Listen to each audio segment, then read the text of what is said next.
Becca, ito yung question ko, are you straight or lesbian? Nang lumabas mula sa bibig ni Cheska ang tanong na iyon, wala na silang nagawa. Lahat sila ay napamaang na lang sa narinig nilang tanong nito.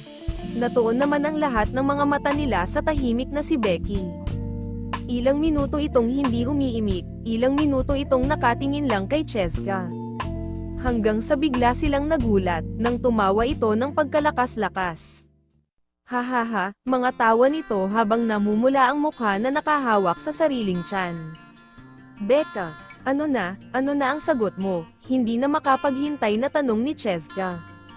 Ay, parang alam ko na ang sagot, hahaha. Tumatawa na ring saad ni Trixie. Hindi naman maiwasan ni Freen na mapansin ang pagiging palatawa nito kapag nakainom. Ano bang klaseng tanong yan? Hahaha, syempre, straight, hahaha, sagot nito sa kabila ng mga tawa.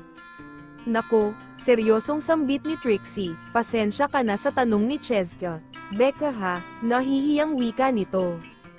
Okay lang, hahaha, tumatawa pa rin ito, bakit naman pumasok sa isip nyo yan? Dahil kasi si Karen sabay turo sa sariling buhok. Dahil sa buhok ko, hahaha, sabi nito na wala pa ring tigil sa pagtawa, nag-post naman ito sabay kalabit sa ilong na waring kinukunan ng larawan. Nagtawanan naman ang lahat, samantalang siya ay naaasiwa sa ginagawa nito. Alam mo, bagay sa'yo, ang cute-cute mo kasi, nakatawang sabi ni Sofia. Ew, cute-cutein ko kaya yang pagmumukha mo Sofia. Napasimangot namang sambit sa kaloob-looban ni Freen nang marinig ang sinabing iyon ni Sofia. Tinawanan ito ni Becky, hahaha, alam nyo, marami na ring nagtatanong sakin ng ganyan, dahil nga raw sa buhok ko. Bakit naman kasi ganyan ang buhok mo? Tanong naman ni Sofia. Wala lang, sinubukan ko lang i-try, never pa kasi ako nagpagupit ng ganito. Halos sabay-sabay na sambit ng lahat, so, hindi ka talaga lesbian, napahawak sa babang tanong ulit ni Cheska, baka naman bay ka, hirit pa nito. Napalingon naman silang lahat dito, samantalang si Trixie hinawakan ang braso nito. Cheska, tama na, straight nga yung tao, di ba? Straight, hinaba pa nito ang pagkakabigkas sa salitang straight dahil sa kakulitan nito. Ano bang ibig sabihin ng bi? Naguguluhang tanong ni Becky. Bisexual, pwede ka sa lalaki at pwede ka rin sa babae, sagot ni Cheska. Talaga, may ganyan pala, tumatango na tanong ni Becky.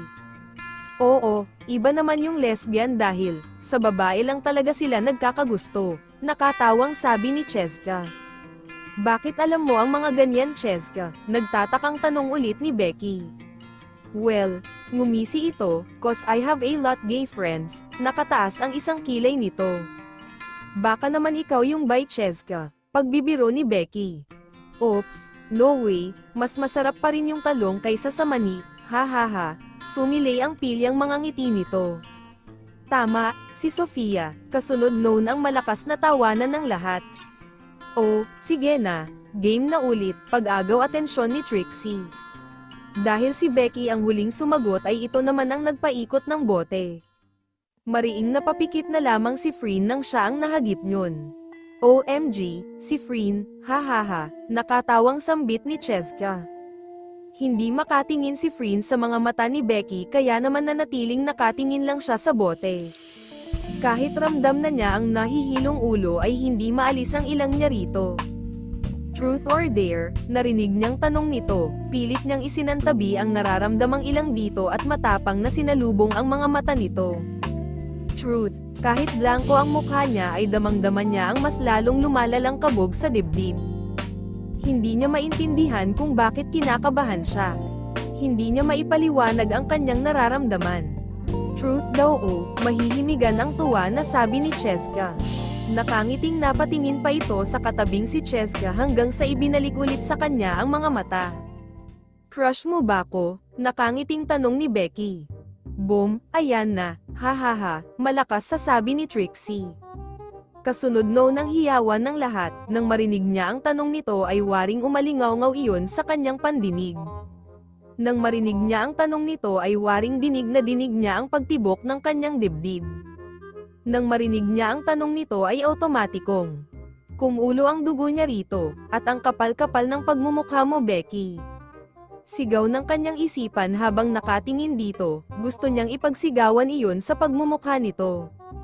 Gusto niyang insultuhan ito sa harapan ng mga kaibigan niya.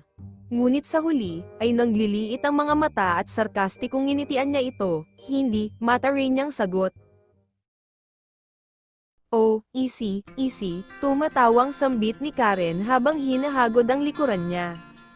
Nakakatawa, hahaha, tumatawa niyang sabi kahit ang totoo ramdam na niya ang pang-iinit ng magkabilang tainga. No worries Karen, this is just a game, mata rin niyang sagot.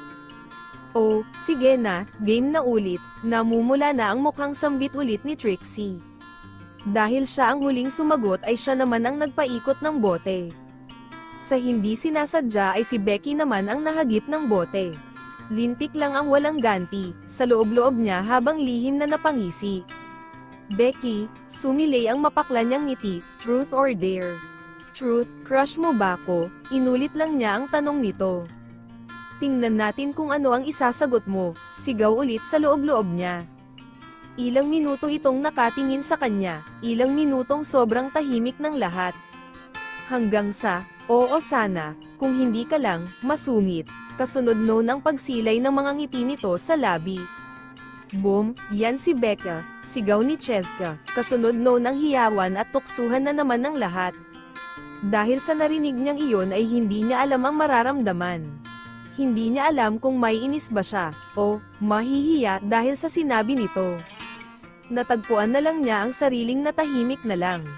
Mukhang lahat na ata nag-truth, sabi ni Sofia, may naiisip akong twist, excited nitong sabi. Anong twist naman yan, si Karen, lahat ng mahahagip ng bote, hindi na pwedeng mag-truth, dare na lahat, para mas masaya. Patay, kinakabahang sambit ni Karen. Ano ka ba Karen, bakit ka natatakot? Matapang namang sabi niya rito kahit ang totoo kinakabahan din siya. Wow, ang tapang-tapang na ni Frin, humahagikik namang sabi ni Cheska, halatang basag na dahil sa nainom na alak, iba talaga to kapag nakainom, hahaha. Pinaikot na ulit ni Becky ang bote, laking tuwa naman niya dahil matapos ang sagutan nilang iyon ni Becky, ang parating nahahagip na lang ay sila Trixie. Kung ano-ano na ang ipinapagawa sa mga ito, tulad na lang ng pagsayaw, pagkanta, maging ang pag-inom ng pagkarami-raming vodka sa baso. Tuwang-tuwa naman siya dahil sa tuwing siya ang nahahagip ng bote ay parating pag-inom lang ang ipinapagawa sa kanya, ganon din kay Becky. Kitang-kita naman niya ang mukha nito na pulang-pula na at panay na ang paghikab, hindi rin nakaligtas sa kanya ang sukdulan ng mga pagtawa nito na halatang tinamaan na. Sa pag-ikot ulit ni Cheska sa bote, siya ulit ang nahagip niyon. Oy, si Frin ulit, HMM, ano kayang magandang ipapagawa sa'yo, yung something new para mas masaya, sabi pa nito habang malalim na napapaisip. Ilang sandali pa, alam ko na, hindi niya alam, pero parang mas lalo siyang kinakabahan. Ang sumunod ay labis niyang ikanagulat nang marinig niya ang sinabi nito. I dare you to kiss Becca, diretsahang sambit nito sabay sulyap sa katabing si Becky. Kiss, kiss, paulit-ulit namang sambit ng lahat. Sa narinig niyang iyon ay parang bigla siyang nagising mula sa pagkakahimbing. Sa narinig niyang iyon ay tila mas lalong uminit ang buo niyang katawan. Frin, ano na, pagpukaw ni Cheska sa kanya. Cheska sobra naman ata yang ipinapagawa mo kay Frin, pagkontra na ni Karen dito.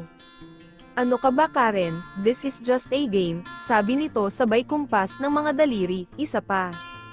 Alam ko namang gagawin yan ni Frin kasi laro lang to, walang personalan, at hello, straight kaya tayong lahat dito, hahaha, inilibot nito ang mga mata sa kanilang lahat.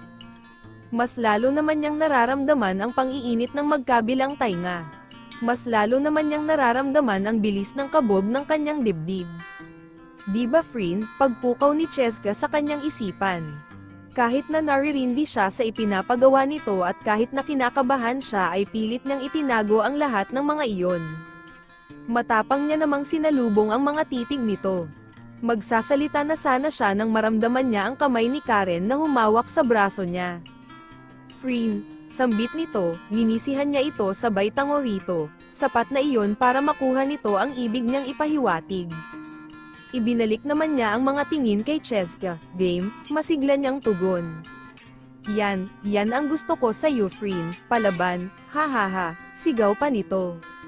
Natameme na lang sina Trixie at Karen, baka sa mga ito ang hindi makapaniwala na gagawin niya ang ipinapagawa sa kanya ni Cheska. Tumayo si Friend mula sa kinauupuan, sa pagtayo naman niya ay mas lalong bumibilis ang pagtibok ng kanyang dibdib.